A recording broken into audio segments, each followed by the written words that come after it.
Hey, everybody. Thank you for joining. We'll be getting started in just a few minutes. We're going to give folks a chance to join the online meeting. Have a nice steady stream of people coming on board. So grab a beverage, grab some chips or something. I don't know what time it is for you. Maybe it's breakfast time. Maybe it's evening time. Maybe it's late evening time. Sorry about that. We got people from all over the world joining. We're going to give them a few minutes to let them in. My team has asked me not to tell jokes during this portion of the program.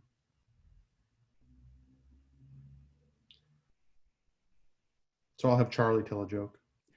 I'm just kidding. Oh. You got to give me a little warning. Yeah, no, I kid, I joke.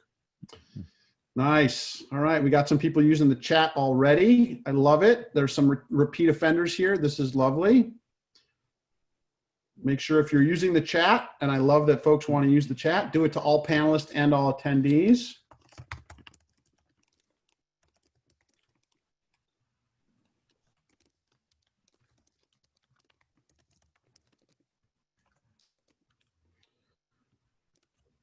All right. So, I don't know, Max, how much time should I give for folks to get loaded in? I think you can start kicking it off. Kicking it off. Lovely. Okay. So thank you everybody for joining another episode of the SDLF, the Software Delivery Leadership Forum. It's just really an open space for folks to talk about the software delivery lifecycle in a very interactive way. We've got some folks from Sweden coming in. That's very nice. All right. Charlie, can you change the slide for me? Ding. Absolutely. There we go. Awesome. And so today's topic is really about modernizing software delivery to help manage business impact. And the fact is DevOps has been around for about 10 years and silos are still existing. There's still friction and waste in that whole process. One of the things that was very interesting, I was having a conversation with Charlie and another one of our panelists, Francois, who we'll be introducing in just a second. And they just got to talking about all the patterns, the simple and relevant patterns that have already existed that people are adopting and leveraging in their DevOps journey, about some patterns that people are already using and some of the patterns that you should consider thinking about, and industry-specific demands about governance and things that are really inhibiting folks from moving forward. Next slide, please. So we obviously have Charlie speaking about the content here. He's going to be giving us a 30-minute overview of this topic, which is going to be fantastic based on some of the research that he's been doing over at Forrester. And then we're going to open it up to a larger panel of industry thought leaders, practitioners, and experts to go deeper into that conversation. And what we'd really like from the audience is for you to start putting your questions in the chat. Make sure when you're doing that, it goes to all panelists and all attendees, because we want everyone to be able to participate in that conversation. Charlie, next slide, please. And so the one thing I'm going to do before I kick it off and hand it over to Charlie is I'm going to just say everyone can see your chats, so please be respectful. Stay engaged. This is a conversation that you guys, you folks on the line here are able to have directly with Charlie and the rest of the panelists. So ask questions, leave comments, let us know what you're thinking. That's the value of this program. And again, be respectful. And to get started and give it a try, why don't you let everybody know where you're joining us from? We've got some folks from Sweden. We've got some folks from the Bay Area. I know Charlie is in the Midwest. We've got someone from Texas. So folks from all over the world joining from DC, all over the world. So that's pretty exciting. So I'm going to go to the next slide and I'm going to say to Charlie, I am going to hand it off to you for the featured portion of our presentation, and I will stay online and heckle. Does that sound good? Sounds great, and thank you, Sam. Always a pleasure to be working with CloudBees and talking about DevOps. And we're going to really take things beyond usual comfort zone today. We're going to talk about ERP and manufacturing and a whole lot of things that, like I said, have the potential to be controversial. And certainly, you know, while we do expect you to be respectful, I welcome some robust argument and debate on these topics. Certainly, This is the reaction we often see when we mention that three-letter word ERP, Enterprise Resource Planning. Not a popular topic with many in information technology, and certainly not amongst the Agile and DevOps communities. And I've been kind of walking a Zen paradox line for most of my career, because one of the interesting questions that animates me, and I will admit still animates me, is what about the software delivery pipeline itself? What about the business of the CIO? Why was there never an ERP system for that? And it's still, I think, an interesting and relevant question, and one that vendors like CloudBees have started to reconsider. But I think we have to be aware that there is a lot of baggage here. These words are red flags for a lot of us. I get inquiries every day at Forrester, and when people start the inquiry by using any of these words or assumptions here, I tend to, sit back, sigh to myself a little bit and say, oh, here we go again. Because I have a feeling, and it's often justified, that the person on the other end of the line is really thinking in terms of I think, an outmoded approach to software development, software delivery, digital systems management. And yet, efficiency in and of itself is not a bad thing. If I've got a big piece of sheet metal, and I can get 3 manufactured items out of it as compared to 1, well, that's efficiency. And in general, that's a good thing. You want to make the most of limited resources. There's nothing bad with that. But we have to move beyond, I think, the what I would call the religious commitment to the fetishization of these words. They are good, but sometimes they are not ends in themselves. And in particular, we know that when somebody comes and says, well, we need to reduce variation in the software process, we need to reduce variability, we need to make it more predictable. This is the thought that many software developers have had. And folks, this is not new. I mean, we've been talking about this for quite some time. But on the other hand, sometimes the rebellion or the dismissal of manufacturing itself goes a little bit too far. And Gene Kim said this very eloquently in the Phoenix Project, which I was honored to be one of the initial reviewers on. And Eric, the mentor figure in the book, the guru figure, at one point lectures the acting CIO of the fictional company and says, you think IT operations is rocket science compared to manufacturing. This is baloney. From where I'm sitting, the people in this building, and they're currently on a plant floor on a catwalk watching manufacturing operations and realizing that actually, no, assembly lines themselves are not all that repetitive. And there's a lot of dynamic and self-organizing work that has to happen even on the assembly line, even when you're creating so-called repeatable manufactured goods. But the fundamental point I want to make, folks, is that at this point, this is becoming a very, very old debate. I talk to folks, they come and they think that they've discovered something new by saying software development's not repeatable, you can't write it on an assembly line. Statements like that were made, the first record I have is Bjarne Stroustrup, who wrote the C++ language. He was saying things like this in 1997. By 2003, 2004, the capability maturity model was under severe criticism. I mean, we're decades into this discussion, DevOps versus IT service management, DevOps versus ITIL, all of these things. At some point, you have to say, okay, we've had the debate, we've looked at a lot of different angles of the debate, but now is, I think, the time to move beyond it. Because guess what?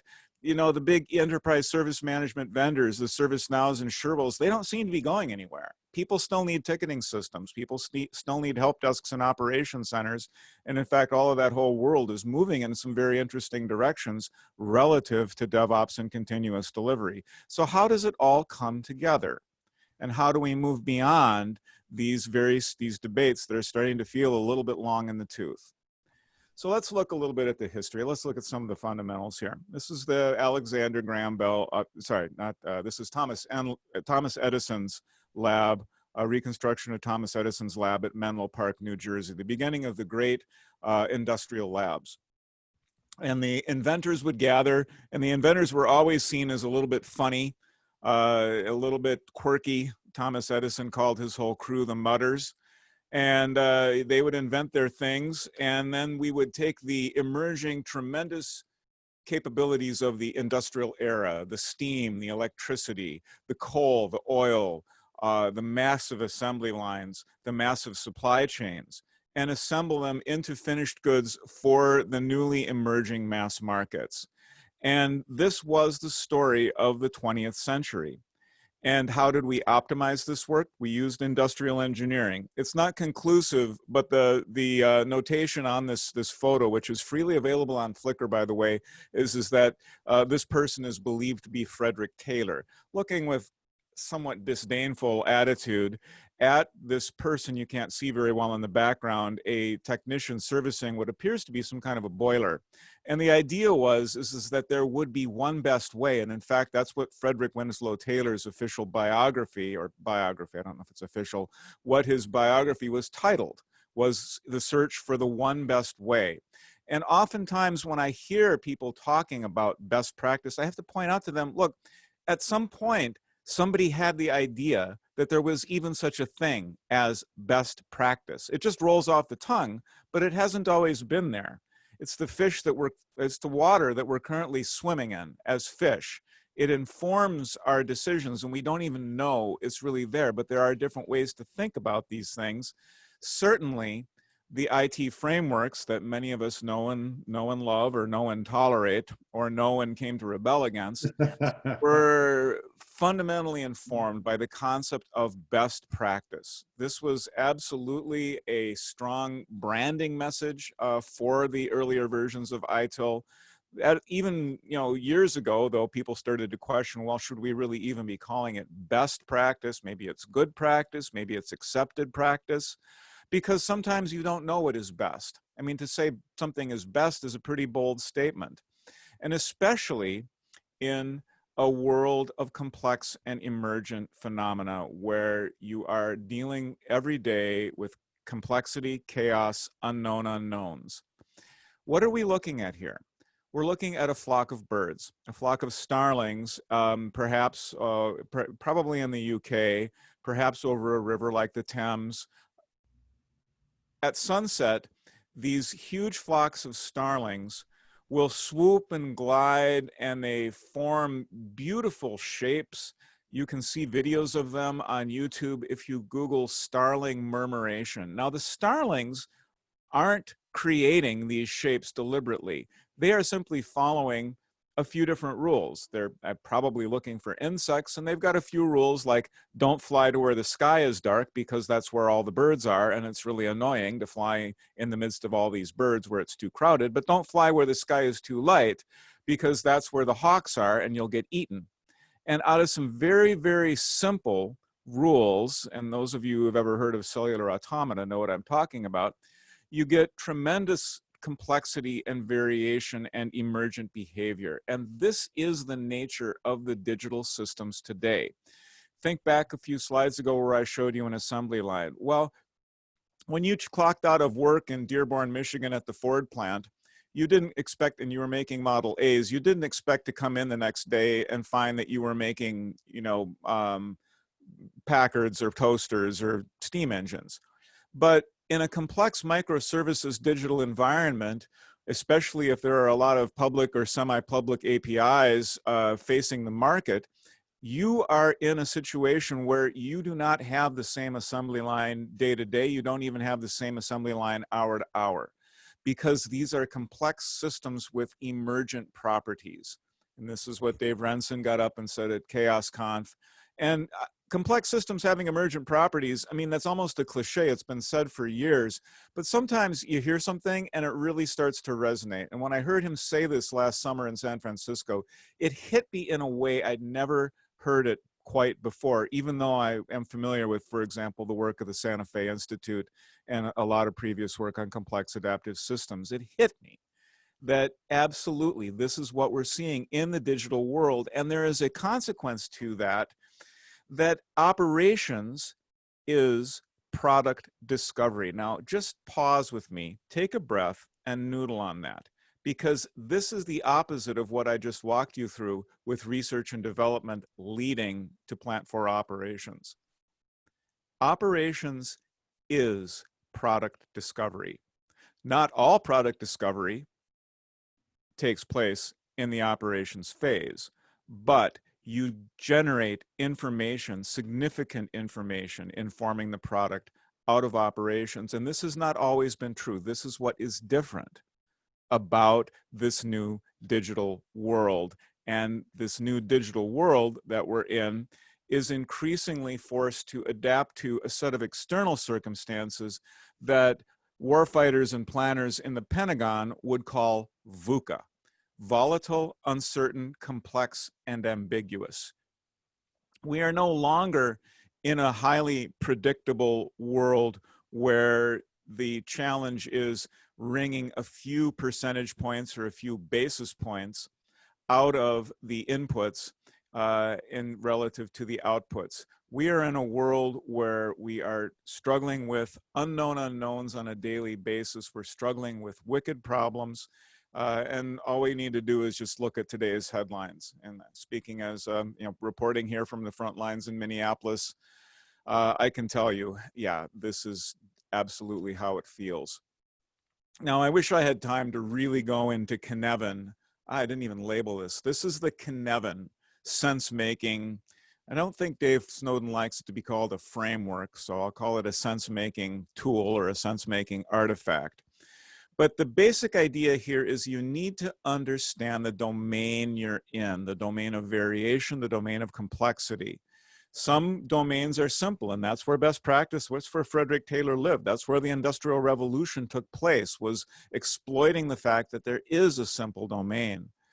But complicated domains, this is where you can know things, you can know what at least good practice is, but experts' opinion may vary. You get into truly complex system with counterintuitive dynamics and cause and effect relationships that are only apparent in retrospect. And then certainly, I think we've seen plenty of this, lots and lots of chaos where cause and effect appear to have no relationship. We can't even understand.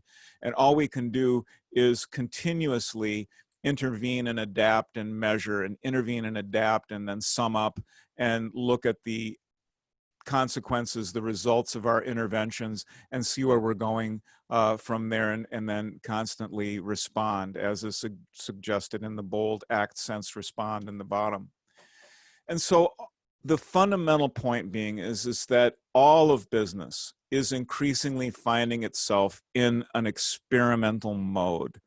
Experimentation becomes a core part of what we do on a daily basis, and this is different. It has not always been this way.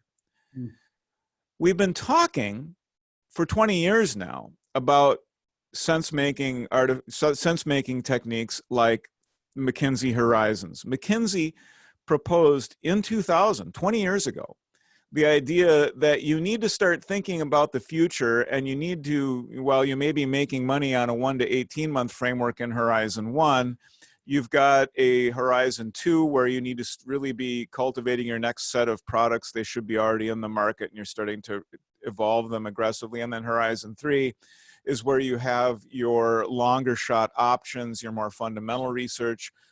Fundamental maybe relative to your business model. Obviously, you're probably not trying to extend the laws of physics. Nevertheless, though, there are different dynamics here where Horizon 1 is more about optimization and Horizon 3 is more about exploring new options and pruning options that don't work. Now, it's easy to forget, again, we've been talking about this stuff for a long time, 20 years or more. Most recently, though, I was fascinated to see Steve Blank, who's one of the great thinkers in product management, published in the Harvard Business Review, criticizing the McKinsey 3 Horizon model. And not ultimately, I mean, it's kind of a clickbait headline. He doesn't completely throw it under the bus, but his fundamental point is that you got to get up to speed with Horizon 3 because you need to bring Horizon 3 online a whole lot quicker. And that's how I'd sum up the article in a nutshell. It's the speed of deployment of Horizon 3. And this brings us absolutely to DevOps, because you've got to keep speed with business experimentation and adaptation. Now, this is, again, I think, a key nuance, especially for those of you who may be newcomers to the DevOps discussion. Yes, DevOps helps us release software more quickly. That's a good thing insofar as it goes. But getting more stuff out into the market is not the entire point or even the central point. The central point is that it enables experimentation. It enables the exploration of options and the exploitation of apparently successful hypotheses and the rapid pruning or ceasing to invest in hypotheses that can be quickly ruled out. And if you're not really familiar with what I said, it sounds a little Greek, please go read The Lean Startup by Eric Ries, but it's because it's all about that. Yeah. And yes, we will also be doing the blocking and tackling of just getting the software out more quickly and more reliability. That's also a very good thing. But please don't lose the nuance here of the experimentation, especially in a VUCA world, because everybody's 5-year plan at this point went out the window in and around March 20th. Everybody's 5-year plan was just thrown out the window, and everybody now is in an act, sense, respond, Cynefin mode. Now, the good news is that organizations worldwide, we are finally seeing release speed moving. We've been experimenting, promoting, preaching, evangelizing DevOps for 10 years now. And it is gratifying to finally see that all of this is paying off. Now, and I know this is kind of blurry, apologies for that. But what we still see is that most organizations, and this is asked globally, these were very large samples. These were like survey panels of 3,000 people. So this is not your usual, 400 to 600 or so sample size. These are very big Forrester panels, very expensive to run. And what we've seen, and where we were feeling a little discouraged, was that, yeah, the majority are still releasing twice a year to 4 times a year. Those are the second and third buckets in the histogram. And so one might, be all glass half empty, oh, boo hiss. And in fact, those are expanding and increasing. But look what's decreasing. What's decreasing are companies who say, our release cadence is dictated by our vendor, or our release cadence is annual or less. Those are huge declines there, and that's improvement. And what's increasing? In a nutshell, the whole curve is right shifting. And let's look at what's happening in the, omit the other bucket at the very end, but what's in 1, 2, 3, 4, 5, 7, and 8. Releasing daily or many times per day, still absolutely small, and I don't want to lie with statistics, and I want to point out these are still absolutely small numbers, but relatively, having made that disclaimer, it is appropriate for me to point out that these fastest release cadences have doubled or more than doubled. And absolutely, this crosstab, this data cut, is statistically valid, you betcha. With an N of 3,000, absolutely, and this was around the world that we saw this. There's a comment from Mitch, Yeah. Charlie. Yes. I'll introduce into Please. this conversation. He's basically saying frequency of software releases aren't necessarily relevant. Getting the wrong software out faster doesn't help, right? But the ability to Absolutely. put the software out to the experimentation kick that you're on, Yes. does that work? Does it not work? And if it doesn't work, then replace it with something that does. The faster Yes. you can do that in general, I think the better off you'll be. There are no silver bullets, and Mitch's point is very, very on target. There are no silver bullets. This is only evidence. This is evidence I offer that the DevOps movement is having a global effect, and that organizations in general, we see an economically significant improvement in their capability to experiment. But absolutely, release frequency, release speed in and of itself ultimately is a proxy metric for real customer value, real business value. It is no guarantee that you are going to ultimately succeed in business just because you can release software more quickly. So that kind of reality check is always very welcome. Yep. All right, we're 10:24, just a time check. Okay, sounds good. All right, so I got to speed it up here. The rise of the knowledge worker, I think, is one of the major factors that we're seeing in the modern economy. The knowledge worker deals with invisible work in progress. Physical, visible work in progress is what defined the industrial era. Invisible work in progress is what is the domain of the knowledge worker. And in general, what that implies is a level of autonomy, especially when the work is creative, because you are faced with unknown unknowns. You're faced with higher levels of variation. You're faced with complex systems dynamics. And this is all fundamentally why building software cannot be seen as an assembly line, a mechanistic problem, is because you're dealing with the creation of information. In the traditional view, in the Michael Porter value chain, research and development was seen as overhead. It was seen as the burden of the real value of turning raw materials into finished goods and getting them out into the mass market. And IT was just firm infrastructure, living, somewhere up there, but not really close at all to the real world of operations. And we saw the emergence of ERP systems. We saw MRP, ERP supporting the core of the value chain. We saw CRM emerge because the ERP and MRP vendors had left a big hole on the latter half of the value chain. We also saw ERP in the corporate system, but we definitely saw, sorry, the animation's a little off here, a big gap with supporting the CIO. And we also saw that some of the other corporate capabilities were also underserved. And this is why we're seeing the emergence of enterprise software, enterprise service management, which is IT service management expanded into corporate functions. Now, how does this all relate to DevOps? I'll get to that. I want to emphasize first that this idea that R&D can be reduced to overhead, should be seen as overhead, is exactly what is changing in the modern economy and in the new software delivery platform that I am proposing here today. The traditional R&D organization, overhead, the modern digital product team, in no way can be seen as overhead. And in fact, if we look at digital transformation in terms of the Porter value chain, I believe what we see is a convergence of R&D, traditional information technology, operations, and service, all converge into the well-known DevOps figure 8.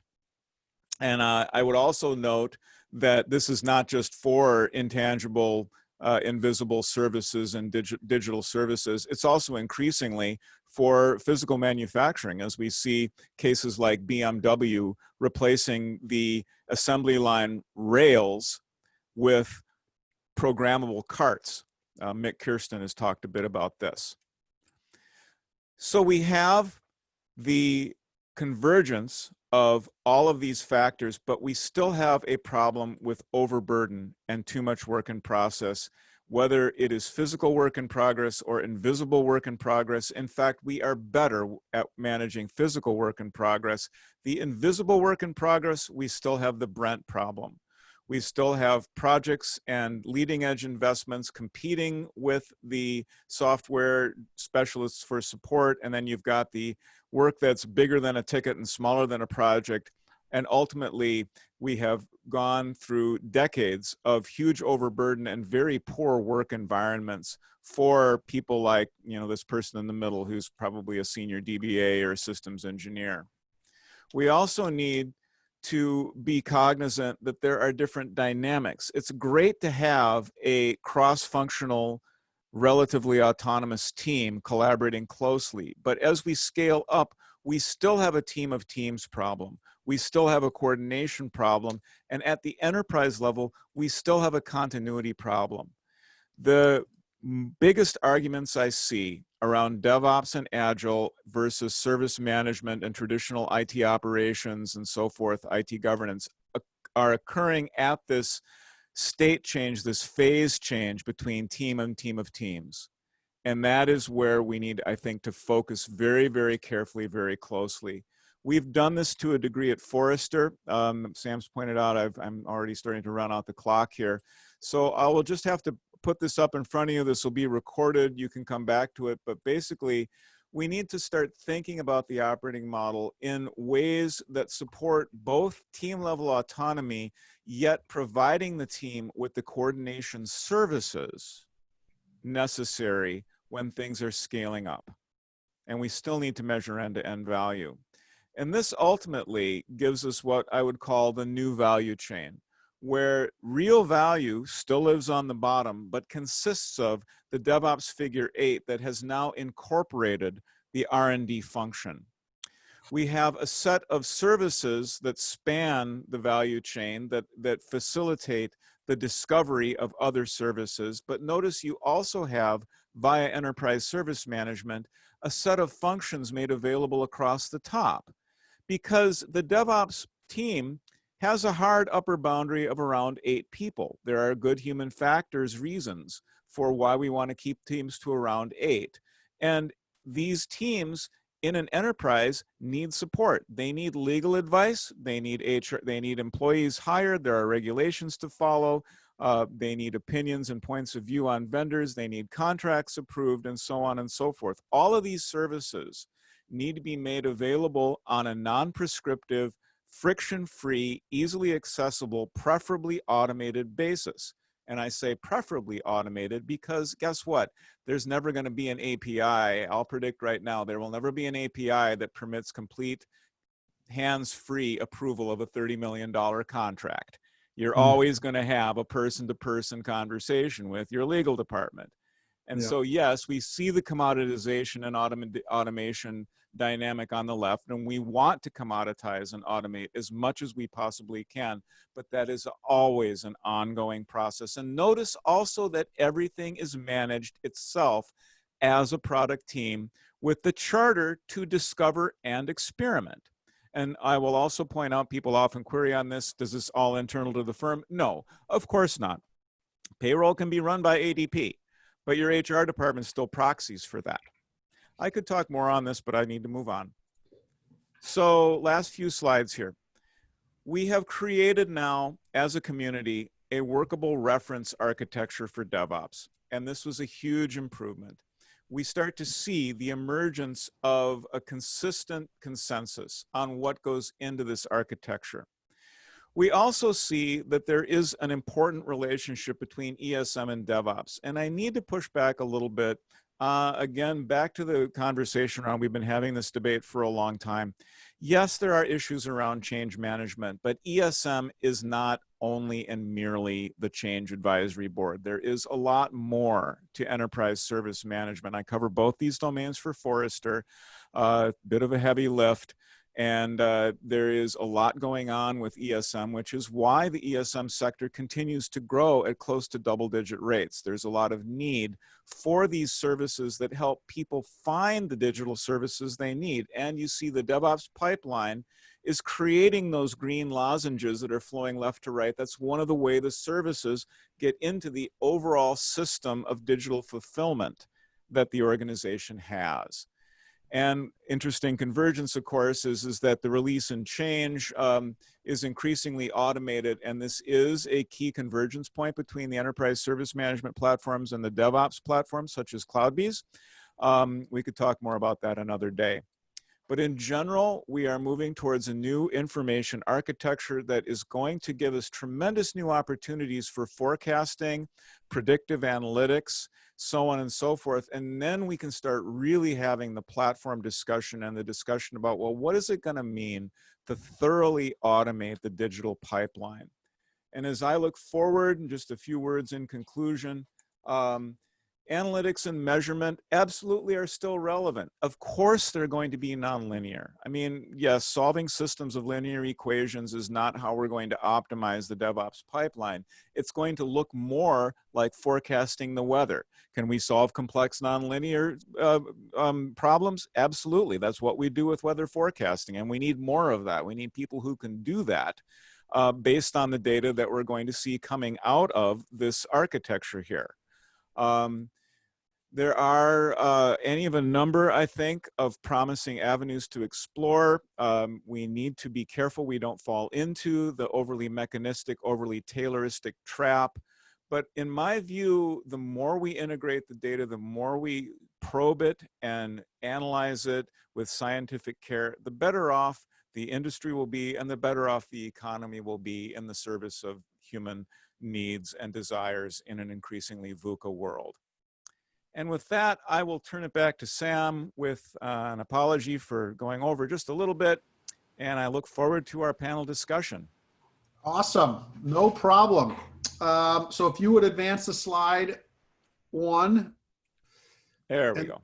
One more, and then one more still. Perfect. Awesome. All right. And now if I could ask our panelists to please turn on their cameras, I'm going to ask you to introduce yourselves. We're going to open it up to a discussion prompt, and then we'll turn off the slides so that people can see all of our faces. I've realized that that's part of the thing. So Charlie, thank you so much. That's really, really interesting. Again, it's super fascinating to see. You talked about good practices, best practices. Contextually, folks, need to create their own good practices and best practices. And that's really what we're talking about here is how do we as a community of folks who are trying to make software delivery better, how do we work together? How do we leverage work that other folks have already done? And so we have this fantastic panel of people. I'm going to ask them to introduce themselves. We already know Charlie, so we don't need to introduce him. Let's go to Francois. Francois, can you introduce yourself to the folks? Hello, everyone. I'm François Descheret from CloudBees, based in the New York area. I'm one of the co-founder of CloudBees and Chief Strategy Officer, which includes everything related to partners, from strategy partners like the cloud vendors to the local resellers and everything in between, and ISVs as well. Lovely. And as I mentioned earlier, Charlie and Francois had just some magical conversations that led to this panel. So I thank them for their academic interest in this very pertinent topic. So that's wonderful. Daniel from Broadridge, there he is. Hello, Daniel Ritchie. Excuse me, Daniel Ritchie, distinguished engineer at Broadridge. I've been working in the DevOps space since approximately 2014, and we've run a center of excellence at Broadridge since 2016. So I have a keen interest in these integrations and certainly bridging the gap between humans in the business and the technology. Awesome. Well, we're really happy to have you here. Thank you for joining us. Helen. Hi, Helen Neal. Hi, I'm an analyst at Accelerated Strategies. I'm also Chief Ambassador at DevOps Institute. Also recently an ambassador at Continuous Delivery Foundation as well. And my history is really about DevOps coaching for nearly the whole last of the 10 years that DevOps has been around. So yeah, it's been really interesting to see it evolve over time and have this opportunity to discuss it with other experts in the field. Lovely. Well, welcome. We're really happy to have you here. Thanks for joining us. Somebody else from the ASG crew is joining us. Mitch.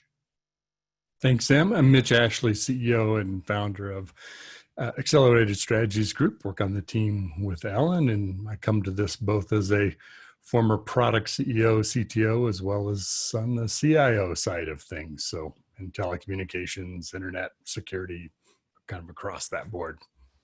Lovely. Well, we're happy to have you joining us again as well. And Anders.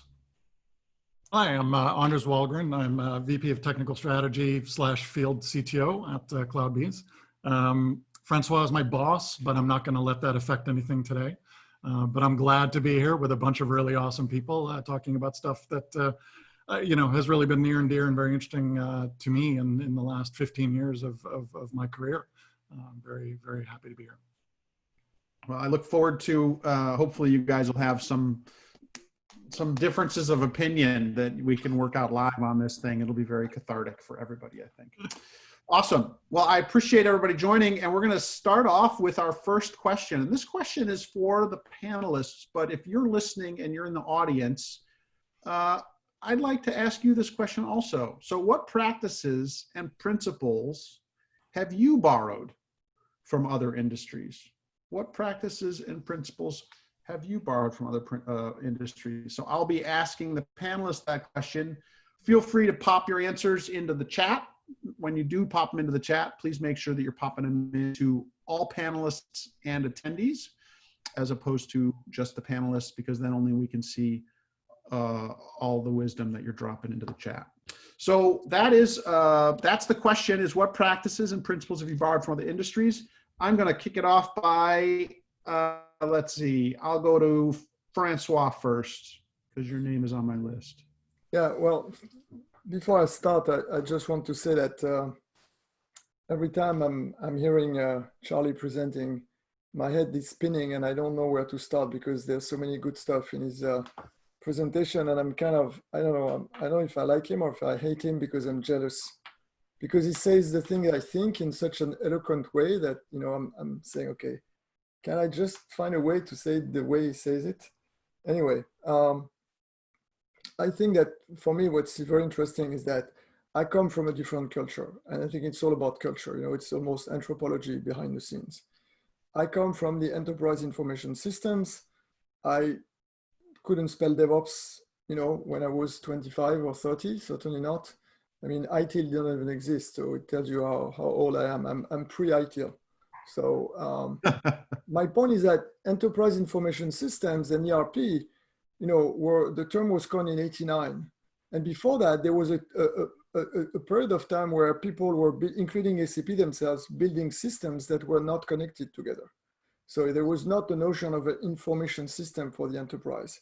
Even if it, like Charlie showed, you know, on the Porter diagram, that it didn't cover everything in a company, but it was at least connecting a number of key pieces of the company together through a shared information system. One, you know, you only enter the data once. I mean, in the 80s, that was not a thing. Didn't exist. You know, it was totally chaos and siloed data everywhere. And so for me right now, the way I see DevOps after 10 years of being in the DevOps world is that I see, for me, almost DevOps is in a state of enterprise world from an ERP standpoint at the end of the 80s when ERP was created. This kind of, you know, 20, 50 tools who have all a piece of the truth, but very narrow one, and nothing is connected together, you know, when you talk about a relational database, you know, it's about creating relations between data and relations that are giving you information that you didn't have before. So the simple thing of the information system, for me, if there is an intersection between ERP and what we call SDM at Cloudbase, but you know, this kind of, it's just that it's the notion of a common information system, a one information system. The rest, like Charlie says very well, the MRP doesn't work. It's not a repeat, you know, we don't repeat products. It's R&D and it's not manufacturing. So the manufacturing analogy is totally wrong at that stage. But the thing that for me is the key thing is that we are, and we need in DevOps at least a common or a unique information system on which we can build something that will be different, because like Charlie said, it's different, it's not the same. But at least that's the common, for me, that's the big thing I'm borrowing from ERP, is this notion of one single normalized data model that connects the dots together. Awesome. All right, very good. Seeing some comments from the chat, lean manufacturing, checklist manifesto from healthcare. I think that's great. That Atlantic article, I read that. I thought that was brilliant. And the andon cord, absolutely. Stop that pipeline. Don't move bad stuff further downstream. Those are all very good things. And Venkat had a bunch of stuff as well. While I'm looking at that, let's ask Daniel to share some of anything that you've adopted that you're using at Broadridge, or things that you've seen folks use that's a good practice that you would care to share. Absolutely. I'll answer this a little abstractly. I thought about the, you know, old machinery that you would see when you are manufacturing at scale. And I say this not in conflict with what Francois said, but you know, the informational videos, which I don't know, or maybe from the 80s. And it was very exciting to see, you know, 100,000 widgets of whatever being produced an hour. And you think about all the things that have to go in to make that physical machinery work. And if there's something that's not working along the way, it's very easy to see that. You have a physical thing that's moving along and then it stops and waits for something to happen. We obviously have those holdups in software as well. And it's not only between the different technology groups. And I love Charlie's idea about, product teams for these services. But it's not only those that we have the issues with, but also, the flow of the product from the idea that the business has through the technology that develops it, and then, the operational side of things as well. And unfortunately, we don't see those holdups as, they're not as obvious in the software world. But if we could find ways to make those things more visible, and that's one thing that we focus on, is how do we make those things more visible? People will want to find ways to solve those problems. Yeah. Yep. Absolutely. When you shine the light on problems, people will figure out a way to solve them. But if it's too VUCA, right? If it's too chaotic and they can't get their finger on anything and there's no data that they can pin down, that becomes really, really complicated. Awesome. Thank you, Daniel. Helen, I know you talk a lot about ways of working. What are some of your favorite ways of working that we're borrowing from other folks? Yeah, I just wanted to start by drawing attention to what Daniel and Charles both kind of said about this visibility of work and knowledge workers having a hard time because what we deal with is pretty much invisible. So we're trying to find ways in terms of surfacing what we're doing and where these problems are.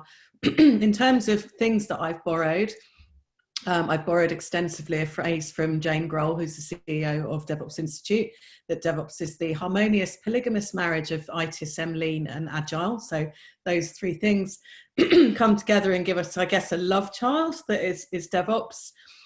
Several years ago. Cool, man. Sorry? Cool, man. Groovy. Several years ago, at the first DevOps Enterprise Summit in London, I was lucky enough to have Søren Pedersen, who was then my customer at Lego, come and talk with me. He came over from Billund in Denmark, and we did a talk called Correlations Between Holacracy and DevOps. And many people on the call probably haven't heard of Holacracy. I hadn't until I learned, and having started my career at IBM 25 years ago, sort of in Lotus Notes and tooling, when I moved out of deployment automation into DevOps, I was a bit stunned to find that everybody wanted to talk about culture. And Charles made this point as well, that culture is such a big part of it. And as part of my research into that topic, I stumbled across a book called Reinventing Organizations by a chap called Frederick Laloux, which is how I got introduced to Holacracy. And I immediately saw that there were all these things that were kind of linked to it. And then fast forward a couple of years, I was at DevOpsCon in Munich or Frankfurt, I can't remember where, and I did a couple of presentations, and then had a chat with John Willis. He said, it's really interesting you talk about ITSM and Lean and Agile and Holacracy. He said, I've got my three-legged stool of DevOps that I talk about. And I said, what's your three-legged stool? He said, it's the theory of constraints, learning organizations, and safety culture. And what was starting to become apparent is that us that were kind of very biased and central sort of into DevOps, we're seeing all these other systems of thought contributing into what we considered DevOps to be. And John and I actually started a project that never really got anywhere, but we started calling it the DevOps super pattern. And I think it was Venkat put in SRE, and actually SRE I've recently added into the DevOps super pattern as well.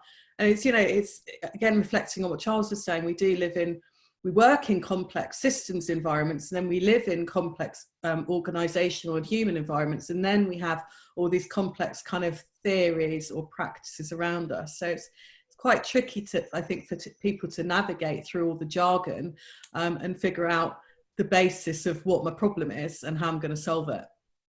Yeah, and I think you touched on that whole experimentation bit. Jason just asked the question also about that experimentation, but finding these different practices that we can use to try and make sense of things and help us feel more secure in our ability to go out beyond the tips of our skis maybe a little bit. That's really important.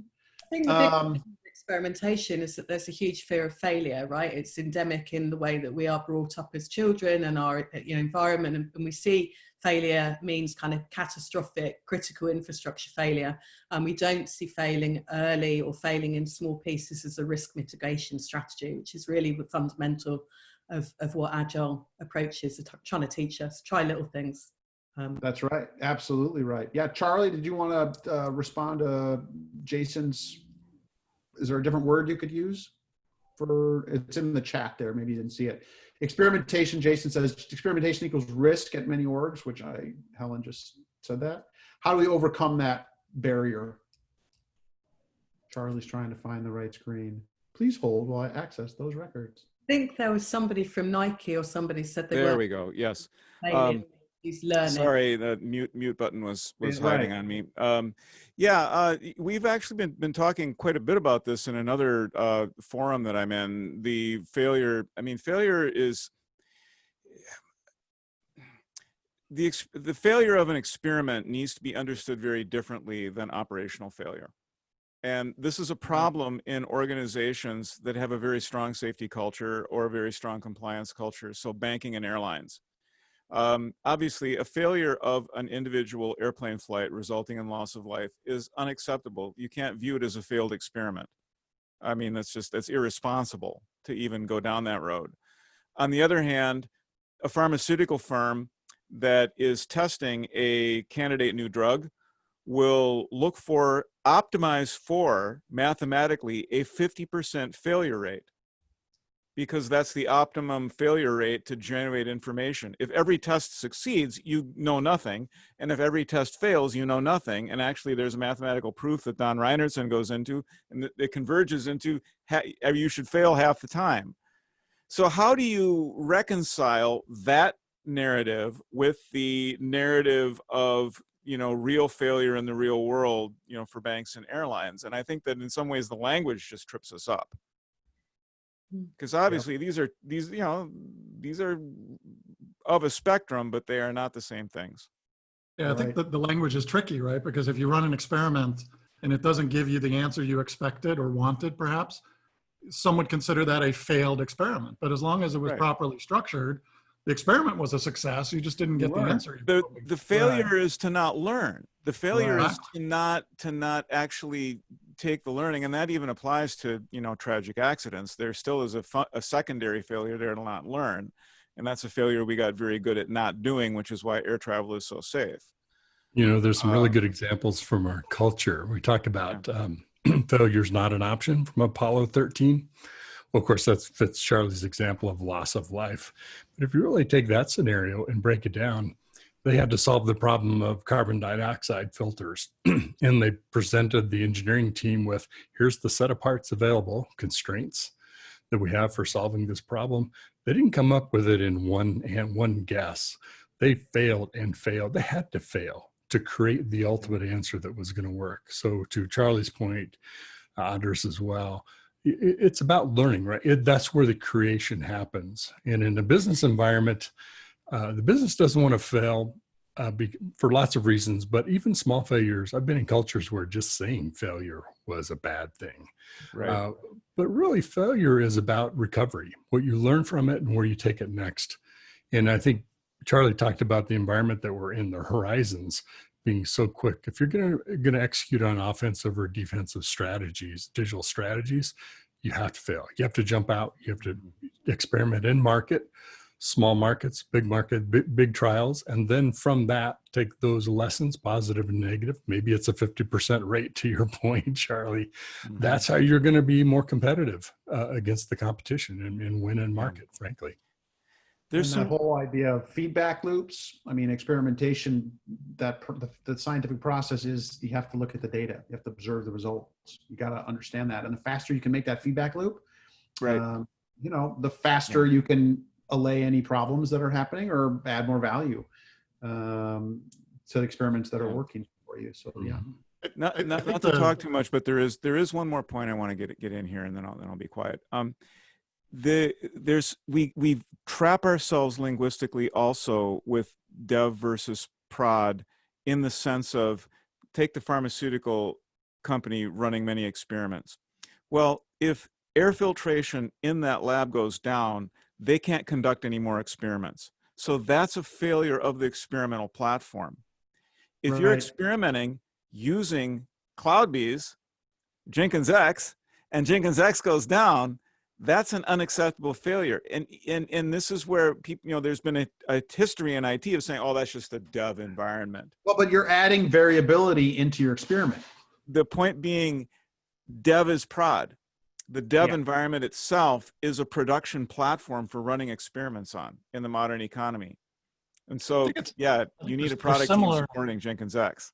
There's similar stuff going on kind of in the area of how we always use manufacturing as an analogy, and obviously borrow a lot from it, because, and it, you know, the thing that kind of bothered me is everybody kind of thinks of, you know, the big automotive factory, and I'm as guilty as anybody else in using these analogies, obviously, but where the goal is to sort of mass manufacture things. And we're probably in software a lot more closer to kind of the, you know, the reality TV shows where they, you know, they have 2 days to make a brand new car, or they have 2 days to make a really fancy custom motorcycle, because it's really more about how do you create something, you know, using your creativity and your ideas and ways of kind of providing value for your customers in whatever way that is. And then there is absolutely kind of a repetitive manufacturing aspect to the pipeline that you run that software through, right? That part is very much like a lot more like kind of the assembly line aspect of what we're talking about, where I ought to be able to push everything through without having my CI pipeline break down or those sorts of things. But I think we haven't necessarily done ourselves a lot of good service in the mass manufacturing analogies that we throw around, because I think to the layperson, that just says, well, geez, you ought to be able to crank out a release every day because it's a manufacturing line and they pop out a car every 5 seconds. They don't pop out a completely different car every 5 seconds with new features. It's like having a painter, you know, oh, you know how to paint, so I just like a different painting every day. Yeah. I think that there's something else which for me is also behind everything that Charlie said and we just said here, is that the big change for me of manufacturing, or let's say the physical world and the digital world, is the notion of continuous, because we apply it to continuous integration and continuous delivery, but now you hear people say continuous testing, continuous this, continuous that. But I think that's just the notion that you never have an end to the process. You know, you start at some point, but then you never have an end. It's never ending. You don't have something that's finished. Like, you know, you build a car, the car doesn't go back to the factory. Maybe it goes to the garage for some repair or whatever, but it's over. You know, in here, you know, whatever you do, it's never finished because it's soft. And I think the fundamental change that led to new practices, whether best or good or whatever, a new way of working, is because it's soft, because you can change it. You know, you would not invent a new way to build a bridge tomorrow, because people had to build bridge for centuries, and they have defined over time just by kind of experimenting, by the way. You know, every bridge was a lesson, and, you know, some bridge were falling, so they learned from it, but it was like this long cycle. But then there was a way to build a bridge, a way to build a car, because it's hard, like hardware. You know, you cannot go and change one line of a car. What you're building in software, it's like you can change it all the time. And by the way, that's the beauty and the curse of it, because people can think that you can always ask for something different, because it's, oh yeah, you just have to change that. You know, people on a business side, yeah, just change that, you know, and I know you can. I don't understand how you do your work, but I know you can because it's soft. And I think the fact that it's soft led to Agile, led to everything else, and not the other way around. You know, this notion of culture that's creating out of nothing, for me, it doesn't exist. It's coming from, you can do things that you were not able to do before, and soft just let you do things that you were not able to do in the previous centuries. And then little by little, people realize that the way of doing it, like just applying manufacturing or project management, you know, was not working. But it's just because you were able all of a sudden to do something that nobody could do before. So the fact that it's soft and not hard is what led to all the changes we're talking about right now for me. And it doesn't mean that we have to throw away everything that was before. There are some things that we can take from here, like the Toyota system and many other things. But the fact that it's soft, it's just now you can do something you were not able to do before. So by definition, it's going to lead to new practices. Yeah, so John on the chat here is bringing up a really good example. Tesla, you talk about cars that, you know, they're created and then they're dead. And even some cars that aren't Tesla, right? There are software updates to my Mazda, for instance, or whatever. But Tesla's getting over-the-air updates. That is not a dead product. It's not a product that is manufactured once and then it's done, because it can be augmented with software, or you can sell your Tesla that has special features in it. You can sell it to another buyer, and they can turn off features because that buyer didn't pay for that special feature. Absolutely, absolutely. But that's the other change is that, you know, I like to say sometimes that now it's not software embedded in product, it's product are embedded in software. You know, now the software is around the product. Right, because there are services also that are supporting that product. The Tesla car is successful much more because of that than being electric and cool. It's also because the software is around it, because it has not been designed as I build a car and then I put something on top of it, you know, like a second thought. I put software on top of it. It's like the car has been designed around software, or software has been designed around the car.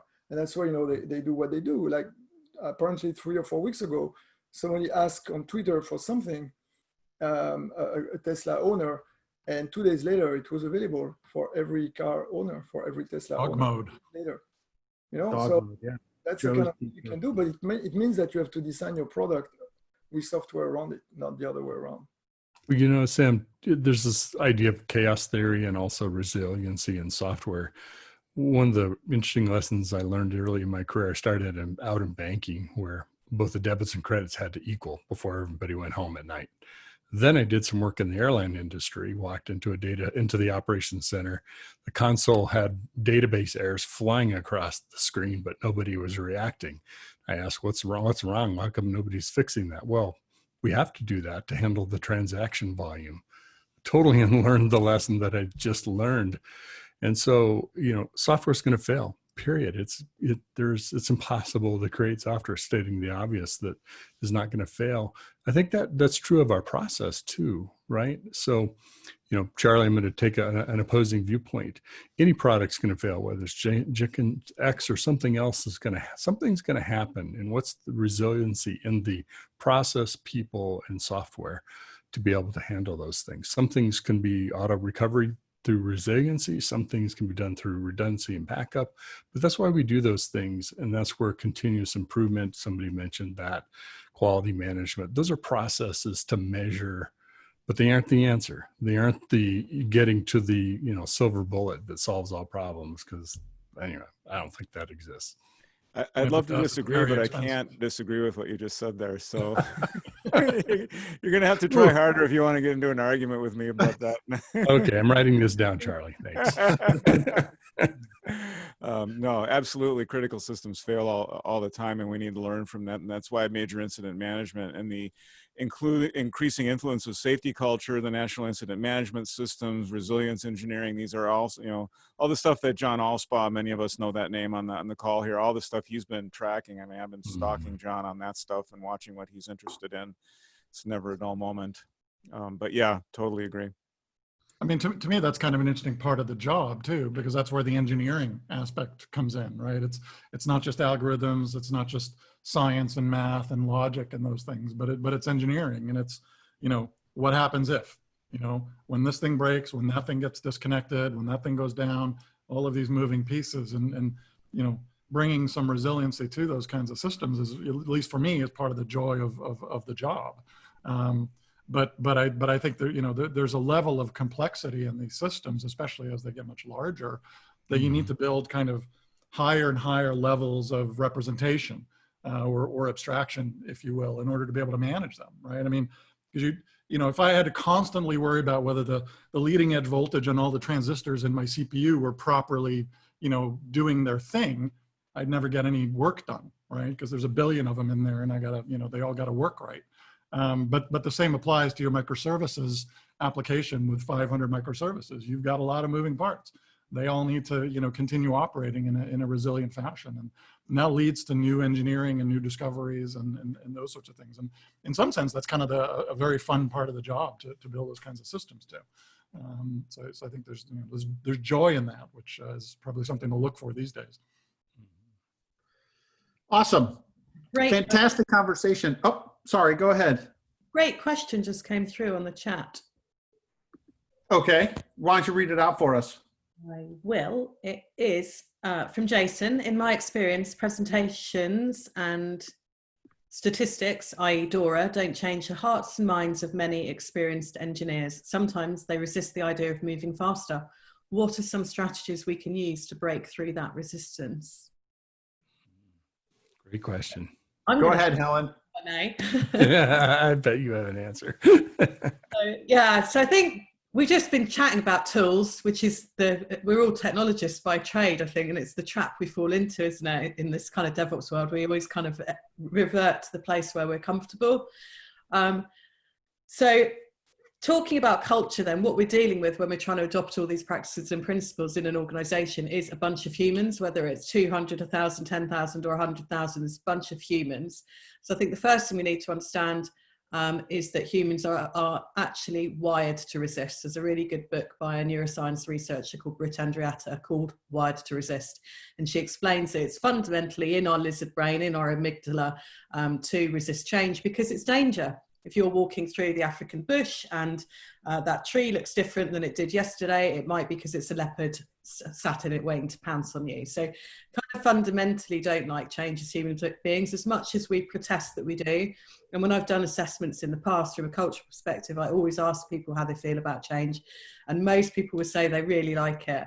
But they're kind of, what they're saying really is that they embrace the idea of improvement, but they don't really want to change themselves. You may have seen those cartoons where it goes, who wants change? And everyone puts their hand up and then it goes, who wants to change? And people are like, Who wants to go first? Yeah. Mm-hmm. I am. And it's like, who wants to lead the change? And there's like a herd movement out the room because no one wants to lead it. So that's where I'm going to kind of start with. So strategies to break through that resistance, understand that we're humans, and then try and understand the individuals and try and understand the motivations. And really, I'm going to give you, another book. The third book I've mentioned today is a book called Your Brain at Work by David Rock, another neuroscientist who heads up the Neuro Leadership Institute, who talks about 5 different types of motivation in his SCARF model. So again, back to our fight or flight lizard brain, we're either motivated by status, certainty, autonomy, relatedness or fairness. So this is a leadership job, really, is to help those humans unlearn habits, address their fear of change and figure out how to make small and incremental improvements. So that's a bit more than 2 pennies worth. That's my initial kind of more nutshell. I'd be interested in hearing, Daniel, what you have to say about this, since you're, leading teams who are actually doing this. What's your culture, and how's failure and experimentation sort of play out at Broadridge?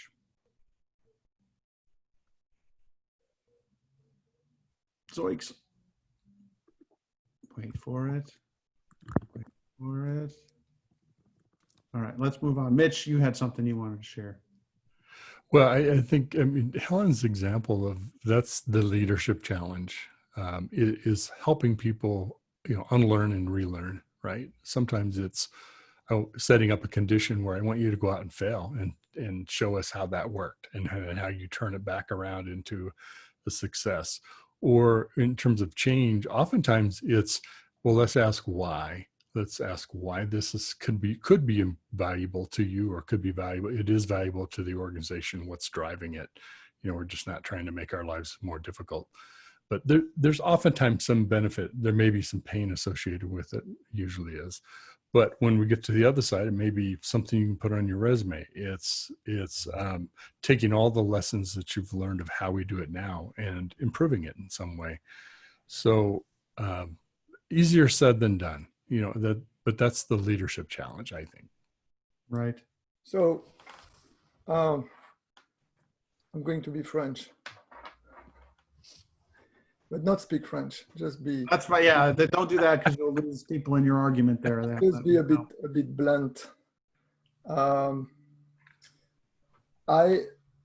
of my other things I love, and I learn about it by being exposed to different culture in my life, discover the power of anthropology and especially cultural anthropology. And one of the things I've learned about thinking about it, experience it as a French person living in Africa, living in the US, living in different countries of Europe, is that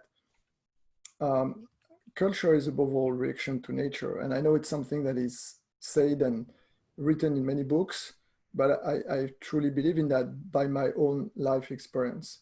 And what I mean by that is that for me, anything that is trying to change the culture of people by training them or by telling them that the culture has to change is a complete nonsense and failure and waste of time.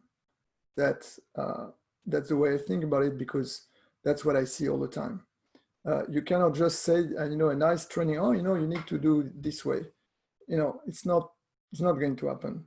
The only thing that can help maybe is to create some kind of safety feeling for people, that they can try something and it's okay to try. So all these things that create a safe environment, and, you know, you have also to show them, and it's true, again, it's not because you're going to say, hey, you know, it's safe, that people will just move.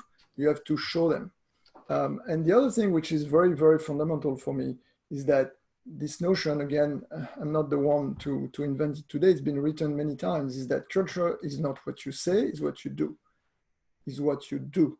And it means that the best way to change people culture, of way of seeing the world, of whatever value levels, value, you know, everything that is driving culture, is just to help them do things differently, sometimes without explaining. Just let them do things differently. Just let them do things differently. Try, and I know tool is not the end, but, you know, tools is a way to do something different. Give them tools, give them things to do differently. Even if at some point they're going to do things half-baked because they're doing something that is not really it will not be the old way, and it will not be the new way. It will be something that's maybe meaningless, but just let them try, like kids are trying, you know, and then at some point they will make up their own view of it. And then you can go back to some kind of principles and say, hey, by the way, what we're doing for the last 3 months, let me give you a bit of theoretical background, whatever. And oh, okay, oh, that's it, you know. But if you try to explain things to people first, you know what happens? People will have, you know, that's what I learned as well as a manager. You know, when you try to explain your boss that you want to do things differently, don't explain. If you start to explain, he will say, no, no, no, no, no. You just do it. And then when it works, you show it. And I think it's the same with people. You know, you just don't explain. I'm listening, Francois.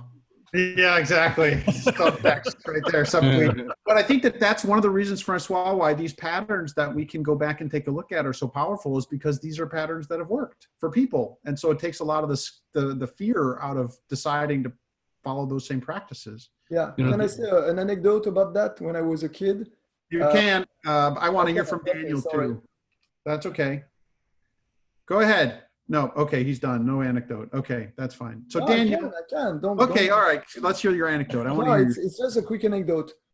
I was a kid, and I was with my grandfather doing ski in the Alps, and they were always talking about that legendary black, you know, track that everybody was afraid of. And I started ski earlier, so I was maybe 10, but I could ski pretty well already. And one day they took me on that slope without telling me, and we did it. And at the end, you know, they look at me, my grandfather look at me and say, hey, you know what you just did? I was like, what? Well, you did this legendary, you know, that people talk about, like and I say, oh, that's it, you know? But if you had told me before, I would have probably fell 20 times and shaking and not willing to do it. But then they didn't tell me about it. So for me, that's a bit about that. Right. Yeah, that's great. That's great. Daniel, what are your thoughts on psychological safety, experimentation, failure, all that good stuff?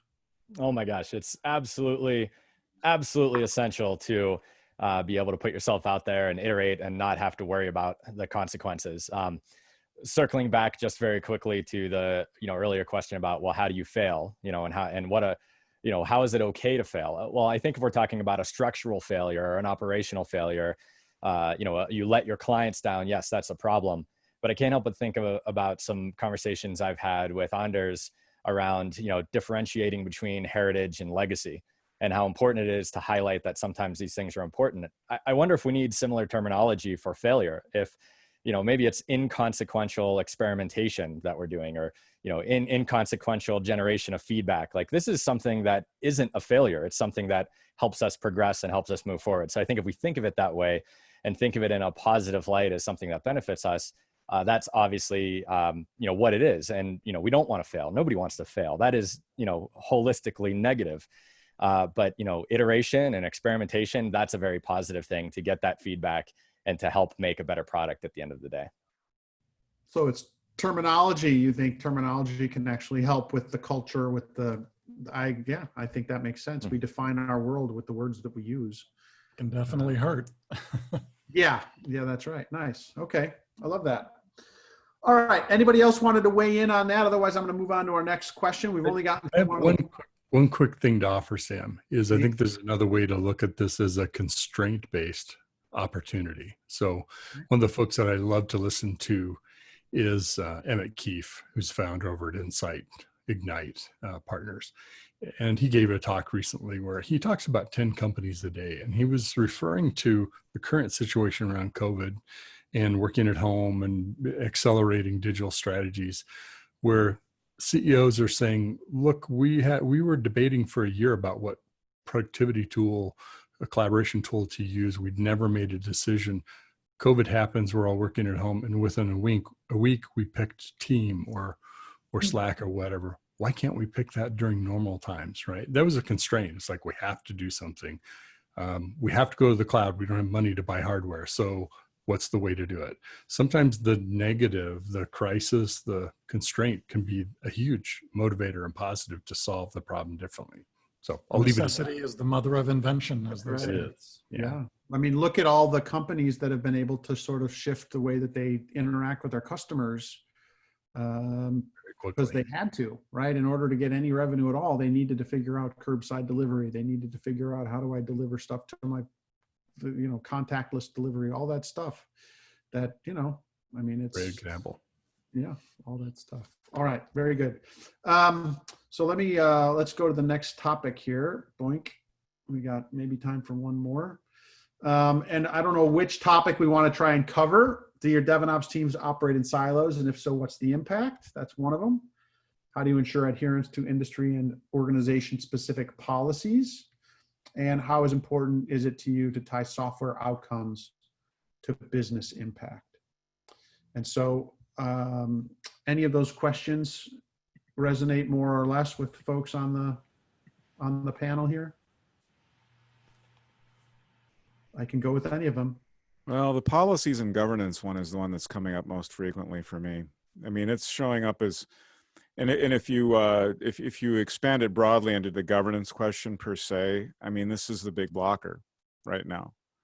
They run proofs of concept. They run a proof of concept. They run a pilot. Both of the proof of concept and the pilot had air cover at the SVP or EVP level. So no auditors, no, get out of jail free cards all around. But you can't run a whole organization that way. You just can't. And so there are written policies, and there's policies, capital P policies at the board level. I'm not talking about small p policies that, like hardening guidelines. I'm talking about policies that are written with a quasi-legal, should, shall, may, must, language, probably drafted by at least paralegals, approved by various committees at the board and executive level.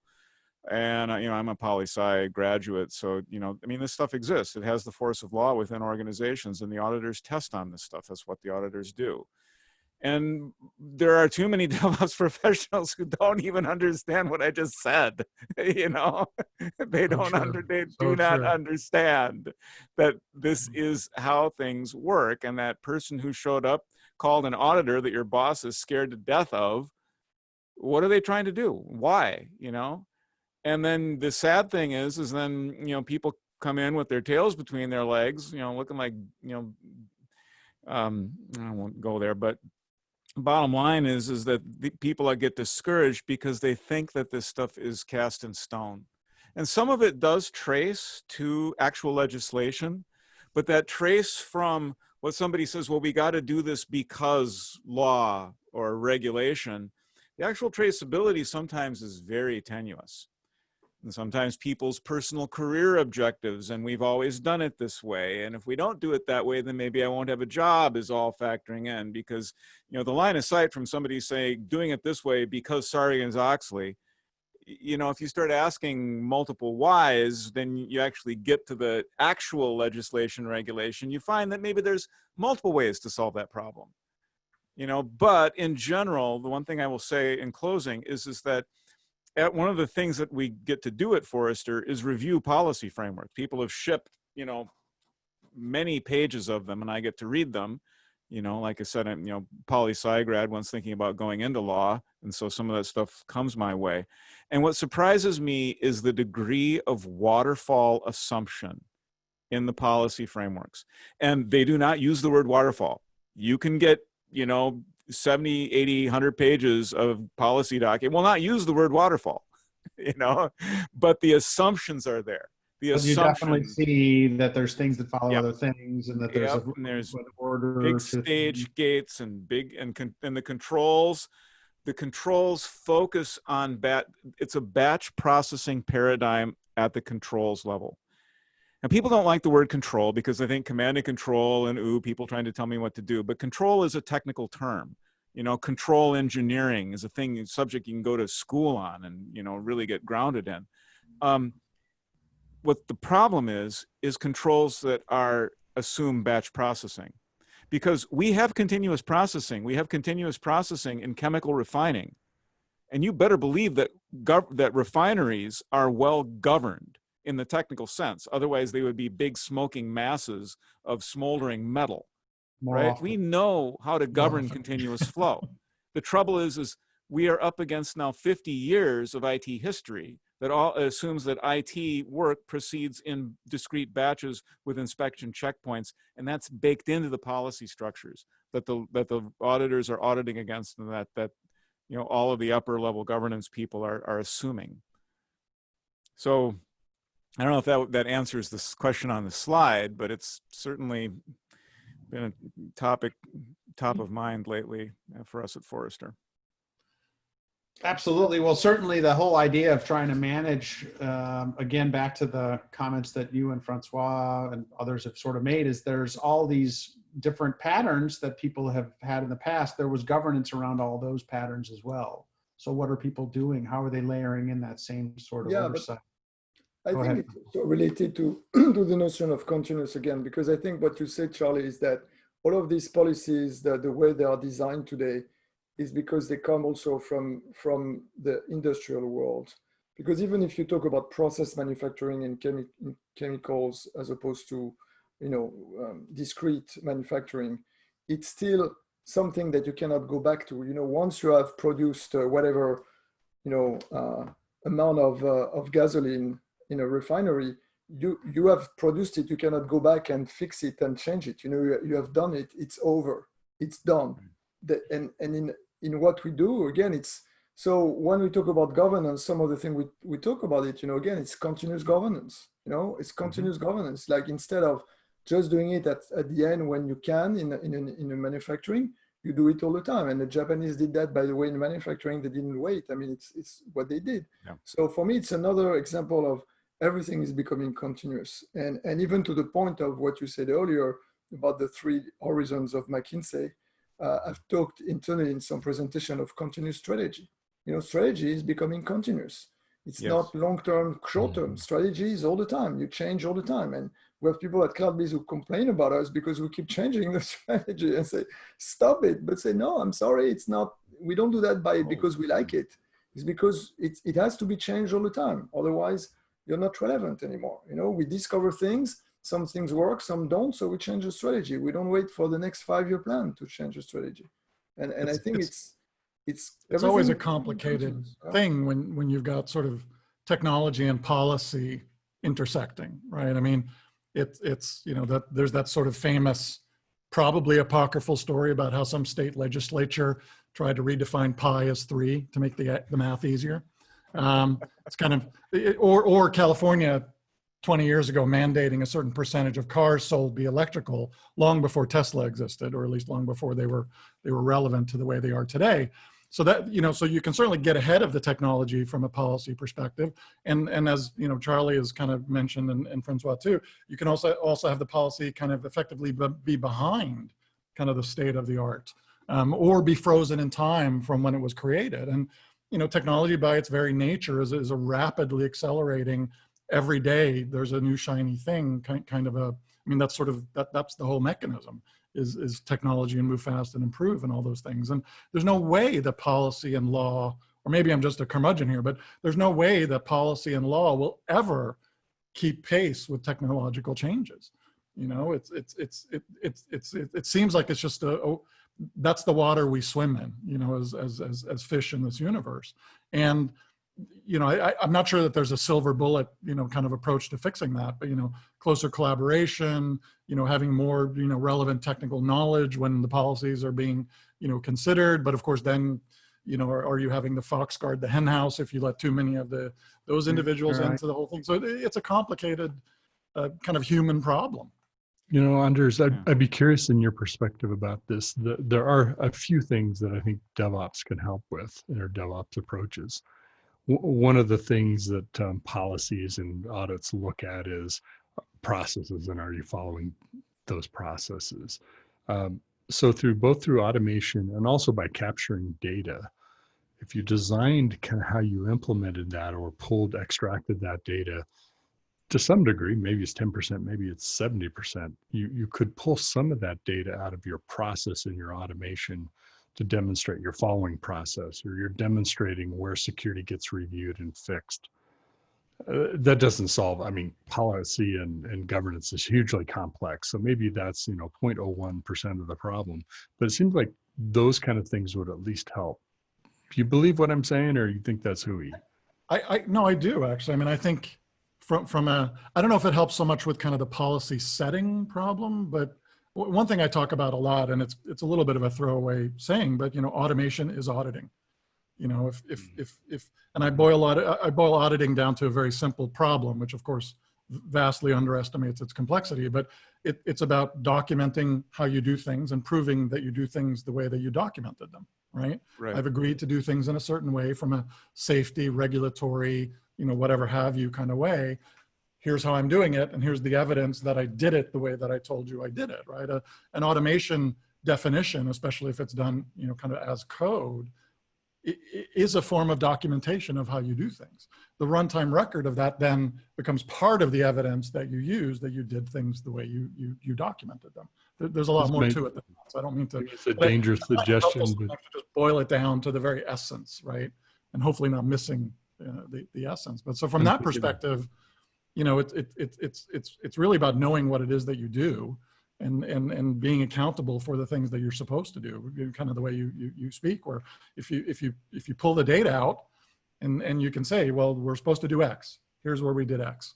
We're supposed to do Y. Here's where we did Y. Then the audit part of assuring that you're being governed and adhering to policies becomes easier. I'm not sure that that's helpful in the actual manufacturing of the policy itself. You know, because that's, you know, if you wrote a cookbook and you assume that people were going to cook with wooden stoves, you know, you're probably going to make a lot of recipes that are not going to be very useful to people who have electric ranges, gas ranges, microwaves, slow cookers, you know, whatever the other 40 different, you know, kind of culinary gadgets are that you can buy these days. The fundamental recipes are still good, you know. But as I forget who said it, but, you know, in making, you know, rabbit stew, first you have to catch the rabbit. Catch the rabbit. You know, so you have to have that policy in place, and that policy hopefully reflects, you know, the fundamentals of what you're doing and doesn't wed itself to one particular way of doing things. But oftentimes that happens. I mean, you know, you see this all the time. You saw it a little bit in the COVID testing debacle. I don't want to go too off on a rat hole here, but lots of people were getting ready to run tests, but they weren't allowed to because policy says you can until you get a certain kind of permit from the FDA. So, you know, are there emergency end runs around that? Yeah, probably. I think some of them were used and so on. But that's something that you get into as soon as you get into a new arena.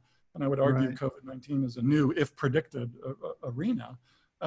You find out pretty quickly that the things that are tied to, you know, I don't want to say the old way of the world, because I think we'll get back to closer to normalcy, you know, sooner rather than later, hopefully. But you know, if you tie yourself to a certain technology, if you tie yourself to a certain way of doing things when you're writing policy, then that policy rapidly becomes outdated. And then it either becomes difficult to adhere to policy, or it becomes irrelevant, or it becomes even dangerous.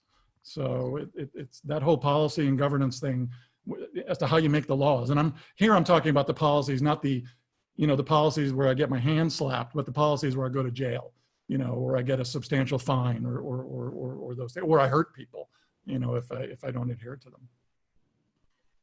Awesome. Well, we have made our way to the end of our time. These conversations always go by much too quickly. I want to thank Charlie Betts from Forrester for joining us and speaking. I'd like to thank all of our panelists for joining as well, sharing their thoughts with us, with our audience. I'd love to thank the audience for participating. Loved hearing your questions. We're also going to be doing some of this at DevOps World. Many of you may know DevOps World, biggest DevOps show on the planet. Last year was a live show. We did one here and over in Europe. This year it's going to be a virtual show in September. And go ahead and sign up. Accelerated Strategies is an independent programming chair for a leadership track. It's a brand new track that we're hosting this year. So make sure you sign up, make sure you come in and watch those sessions and give us some feedback. There's an event survey, post-event survey that Selena will be sending out to you. She's put it in the chat. And we'd love to get some feedback from you on the format of the show, on the topics, and get any suggestions. We're continuously improving ourselves. So with that, I will thank everybody for joining, and we'll see you next time on the Software Delivery Leadership Forum. Thank you. Thank you. Thanks, everyone. Bye for now. Thank you, everyone. Bye-bye.